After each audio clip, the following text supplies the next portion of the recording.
আমাদের সদ্য বড় ভাই রাজু মিয়া তার গাড়ি ফ্রেম ভেঙে একবারে মাটির সাথে লুটোপুটি খাচ্ছে।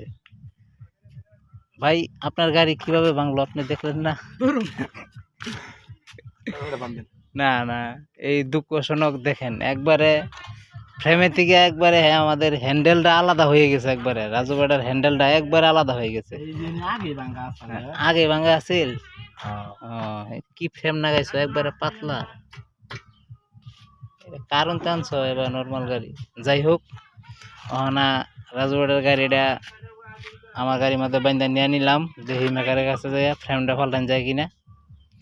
রাজু বেটা খুব কি বলবো, রাজু বেটাকে ওকে সান্ত্বনা দেওয়ার মতো কোনো ভাষা নেই। ওর 2-3 হাজার টাকা জরিমানা যাবে এখন গাড়িটা ঠিক করবা গেলে। আরে কই না, কি ফ্রেম না গাইছে একবার পাতলা, আগার চাকাটা একবার আলাদা হয়ে গেছে ভাঙ্গিয়া। না এই যে বডি বোঝা যে মানাবো মানাবো কি, একবারে ফ্রেম পাতলা একবারে। ওটা বন্ধ, হ্যাঁ